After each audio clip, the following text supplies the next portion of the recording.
There are 4,218 PS2 games, and I'm beating every one of them. I've got to own the game because I'm playing everything on the original hardware, but I've beefed it up with a RetroTink 5X, some component cables, and more to come soon. Can I do this before I die of old age? I hope so. Crazy Taxi was developed by Hitmaker and released on arcade machines in 1999, and finally ported to the PS2 in the US May of 2001. Scoring higher on the Dreamcast and getting slightly lower scores on the PS2 version was overall more successful due to a larger player base. Spawning multiple sequels and ports, Crazy Taxi is still popular to this day. Can I beat this arcade behemoth? Crazy Taxi began its life in the arcade machines, and then moved to Dreamcast, where it was one of the best-selling Dreamcast games, and then eventually was ported over to all of the other consoles, including the PlayStation 2. Now, Crazy Taxi is a pretty simple game on a base level. You pick someone who drives a taxi, you go pick up fares, you have 60 seconds on the clock, and every time you finish a fare, you get time on the clock, including the money that they would have given you for dropping them off. And eventually, when the timer runs out, your time is over, and you get scored based on how much you got after the small amount of time you had. And if you're able to rack up enough, you can get higher scores for the taxi driver, which if you hit an S rank, you get credits. And that's how I'll be doing it today. Now, that's not all the game is. There are a little bits and pieces here and there that you can learn about the game, like boosts and super stops and drifts and like close calls. There are a lot of little things here and there that make the game kind of fun and replayable for pretty much anyone. Now, I am not of the type to play these types of games that much, so you will hear me not be like that interested in the game, so just be prepared for that. But let's do the very short journey of the very short game, Crazy Taxi. So, I spend some time learning the controls, learning how to do boosts, which include you not touching any button, and then shifting to reverse, and then back into drive, and then slamming on the gas button to get those boosts to go. Now, you can do it the other way too. I believe you can shift back and forth and then brake to do a super stop. Although I never was really good at those.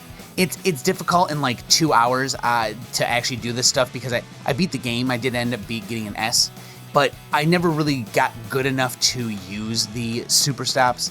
But I did learn how to do the boosts, and I got decent enough at the boosts to actually beat the game. So there's that.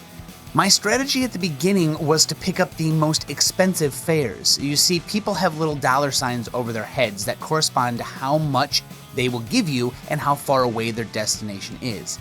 The more red colored it is, then it is a short one with a small amount of money.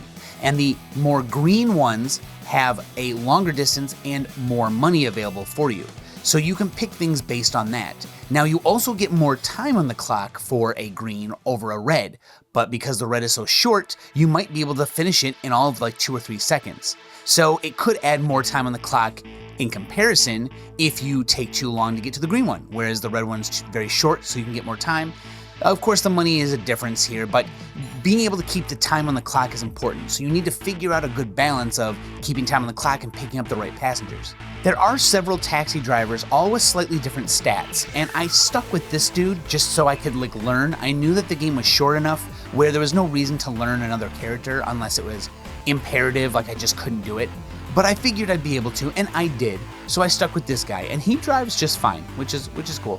I am not necessarily good at driving games. I can get decent at driving and cornering and learning how to use turbo boosts and stuff and beat the game. And that's what I did with this one, but it's just not my type of thing. I know that there are some complexities to Crazy Taxi, and on my tier list, I gave it a C, and people thought I was crazy for it, which, I mean, I guess it makes sense. But honestly, I just don't find this kind of game fun, and this is a personal opinion of mine. Please, again, I want to make this clear. People don't like my opinions on things sometimes because they're not the norm, you know?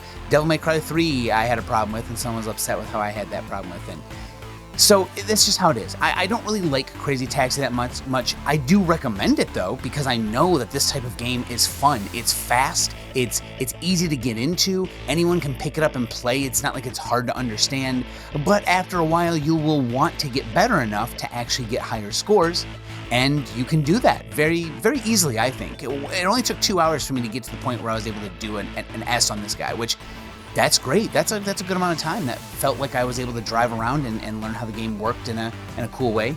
There are some mini games and things other than this mode to play, but because this one had the credits, I figured I'd do it. I might come back to do the mini games later if someone wants me to do them, but for right now, I'll call this game Beaten.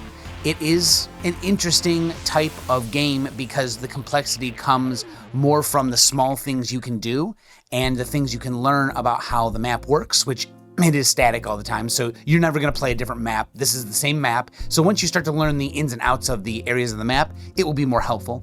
And just doing power boosts and stops and stuff like that, it actually makes it difficult. Like, should you stop for this person? Should you go here? Should you power stop here? Should you pick up this kind of fare? Can you land on a fare's ending point that's also a starting point for another fare so you don't have to find one? It's just a cool little dynamic. It's just not for me.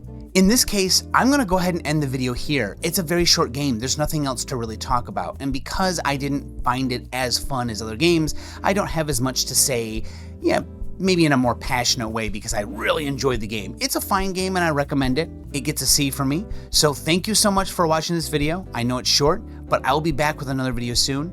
I wanna thank anyone who stayed this long to watch the video. I want to thank the Patreon, YouTube, and Twitch members. I want to thank the people in the stream who are helping me learn how to do the power boosts and stops, especially Johnny, who came in and finally saved me. I thought I was doing them wrong, and I was, and we figured out how to do it. And just, I appreciate each and every person who was interested enough in the challenge, even if my opinions are weird on the games I've played. I appreciate it because this challenge is just super cool. So I'll be back with game number 92 soon. Later.